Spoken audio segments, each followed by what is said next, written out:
Welcome to today's episode of In the Trenches, a McDermott Health podcast on healthcare enforcement and litigation.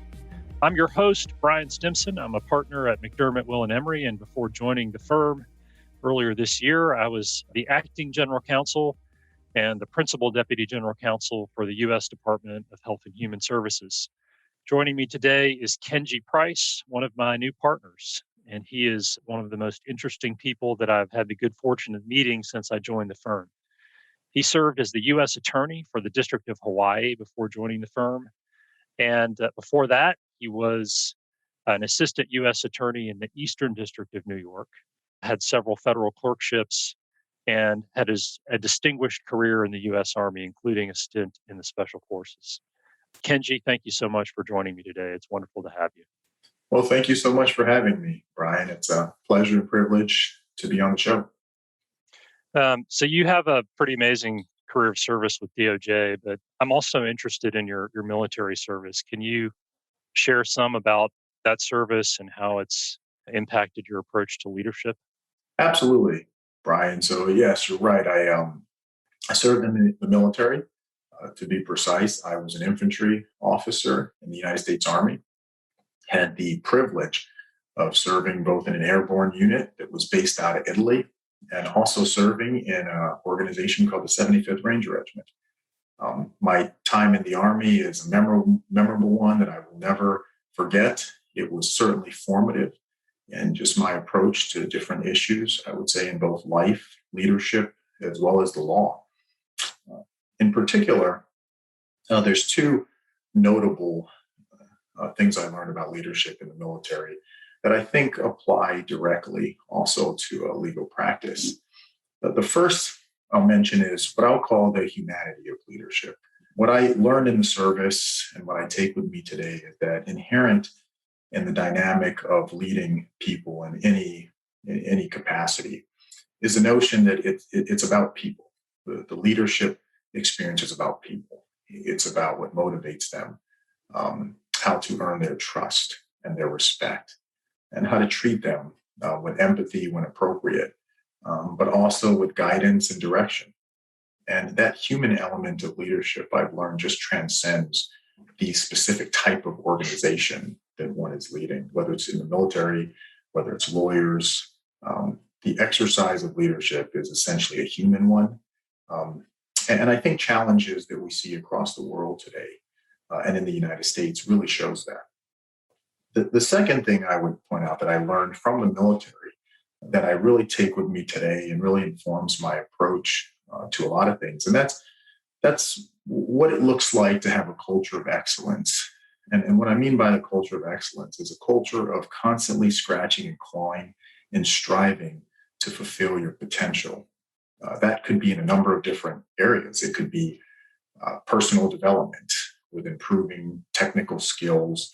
It could be organizational improvement in compliance. It could be organizational improvement in achieving your bottom line or increasing shareholder returns. But something I certainly learned in the military was just seeing, particularly when I worked in the special operations context, just seeing the professionalism and the focus on constantly asking the tough questions and looking for ways to improve and just increase your edge over the competition, or I would say nowadays, or just stay relevant with your skill set. So those were the two takeaways that I think apply in a number of different contexts. I think those two skills are integral to building a team. Absolutely. Building a team who can support a complex litigation. You have to have everybody rowing in the same direction and committed to the mission. Couldn't agree more. And it's always about people. And I know that sounds like an oversimplification, but during the most stressing times and when faced with the most challenging circumstances, that's when really the humanity of leadership is something that I think some leaders master and they're very effective. In pushing teams forward, others may struggle more with it. How did you carry that forward in your time at the U.S. Attorney's Office? At the U.S. Attorney's Office, I was a very engaged leader. And what I mean by engaged as U.S. Attorney is that you have external engagement where you speak to people outside of the office in the community. you speak to other folks in law enforcement, you engage with the court. But you could take two different approaches to that as a United States attorney. One is you could allow your staff to do a lot of the day-to-day interaction with your people, which they should do, and they do very effectively. The other way to do it is you could supplement that with a lot of personal engagement yourself, asking prosecutors and staff how they're doing, talking to them about the cases that they're working on and the challenges that they're encountering, just thinking through issues with them. And that was something that I really enjoyed doing. I really thrived in that environment. But I think that's an illustration of the human component of leadership, that it's not a necessity in the sense that you don't have to walk the halls and be very engaged in a personal way with people. But on the other hand, I think that it's a great way to keep the pulse of the team and also to be able to convey thoughts, priorities, etc. Sometimes when you give a speech, folks may or may not be paying attention.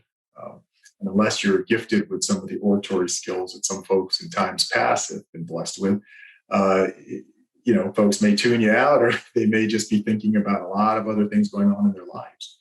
But when you have that personal touch and you engage with people on a professional level, but you engage with them directly, I think it can lead to tremendous benefits. Of course, COVID-19 can make that challenging at times to do it in a face-to-face context. However, there's still ways we all know that you can accomplish it.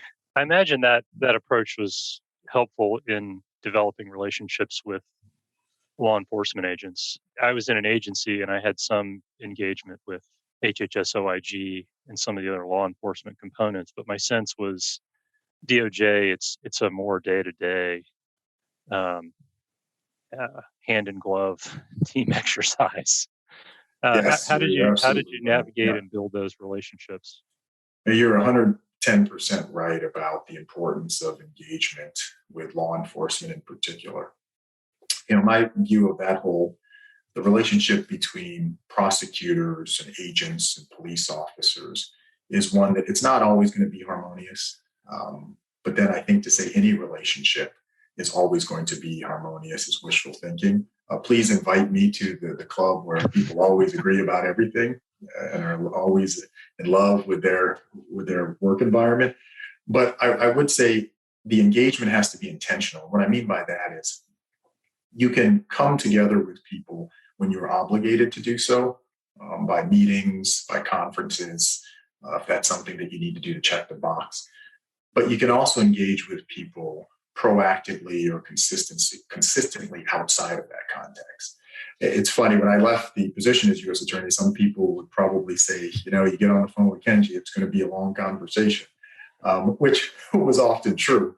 But there's something to this dynamic of people understanding where you come from, your perspective, and also just getting some comfort with you as a human being, as opposed to somebody who issues guidance, issues priorities, and things of that nature. So that's certainly building those relationships. I would say when you have to, obviously that's critical because you have to build relationships at certain times through meetings and whatnot. But also when you don't have to, going to breakfast, going to lunch, just talking about things generally, inquiring about how people are doing, how their families are doing. I think those types of those are little actions that leaders can take, particularly in the law enforcement context, that mean a lot and go a long way. Excuse me. So you come in as U.S. Attorney in Hawaii. You probably are looking at the president's priorities as the lens through which you pursue things on the ground. How did the president's law enforcement priorities mesh with what you did in Hawaii, and how ultimately did you attack the docket once you got there? Well, I'll speak from the perspective, just speaking about what was going on in the Department of Justice, what was prioritized, and specifically in Hawaii when I was in charge there. I think that one of the challenges you immediately face as a U.S. attorney, there's 90 something U.S. attorneys across the country in federal judicial districts, and they have to take priorities from above, metaphorically, that come down from the Attorney General.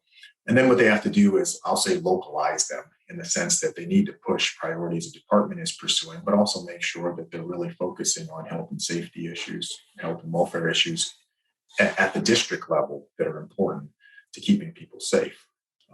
When I was U.S. Attorney, some of the things that the department was really focused on was, of course, combating, I shouldn't say the drug threat more broadly, but it was very focused on opioids.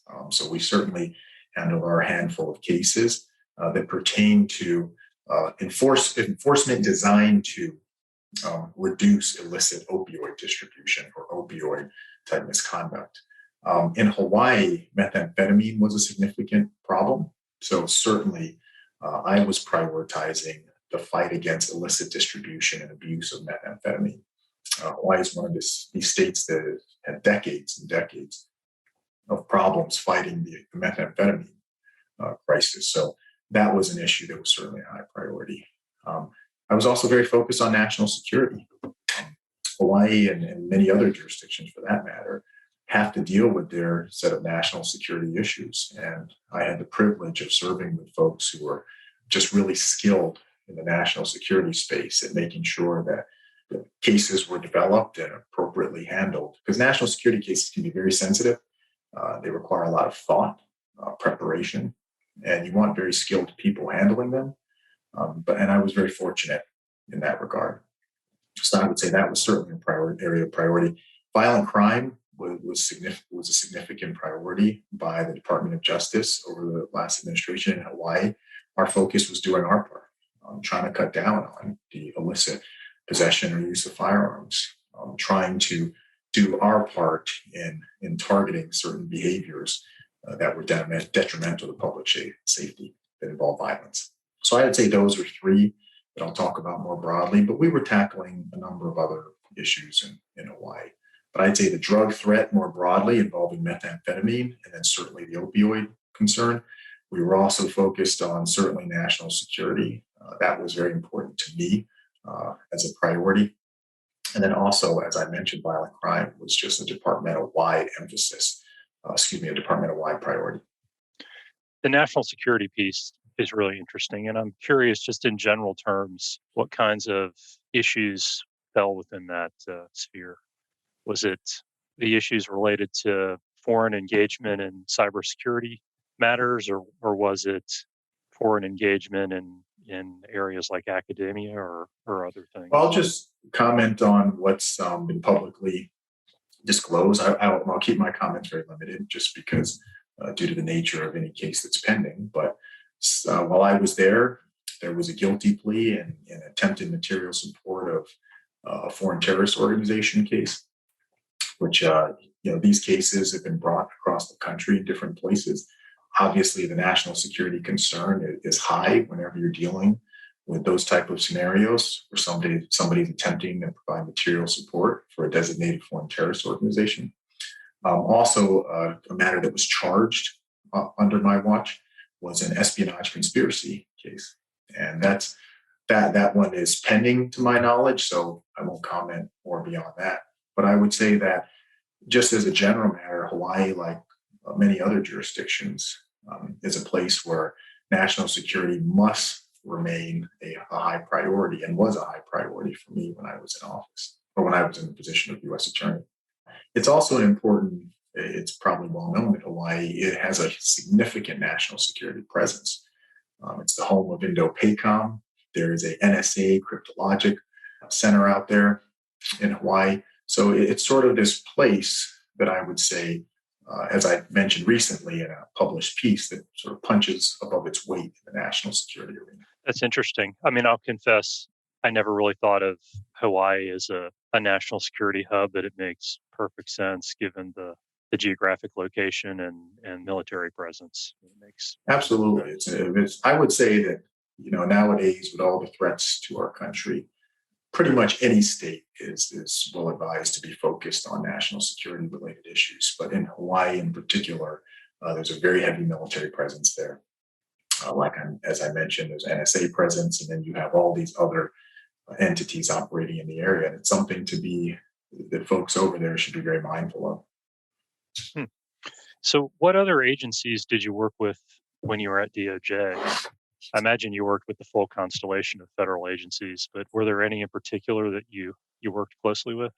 Well, that's one of the nice things about being U.S. attorney. You really have the ability to interface with so many agencies across the spectrum.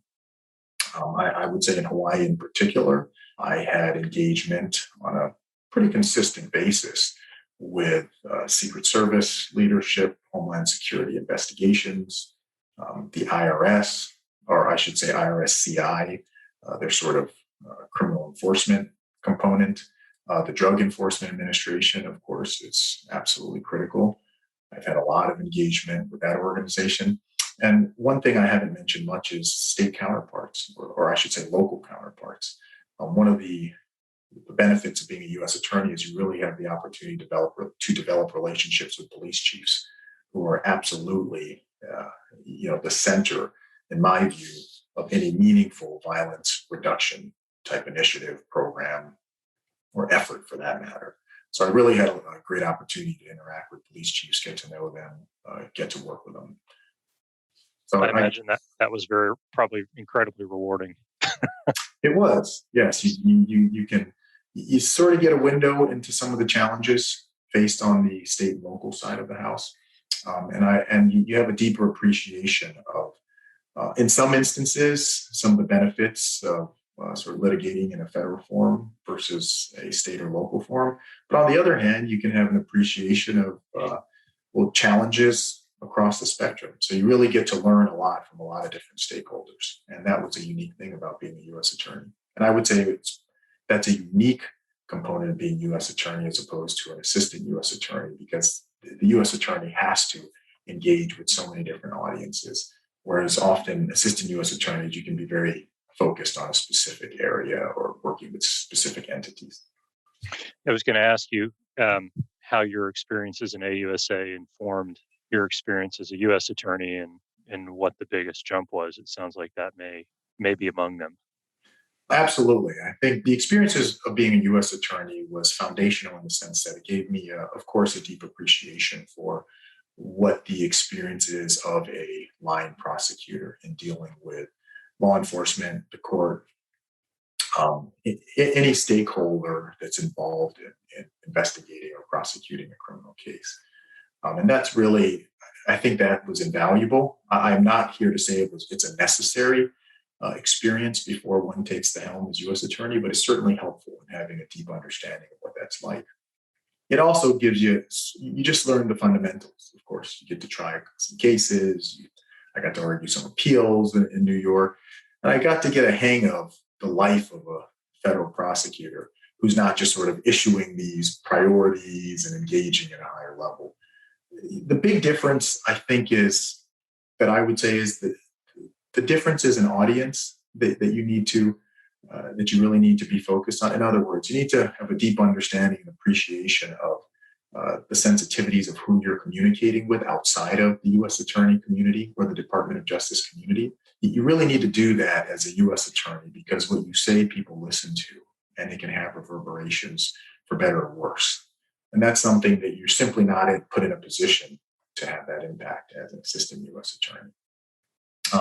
Other big differences is, of course, the management piece and the leadership piece. I don't like the term management so much, the leadership component of being a U.S. attorney.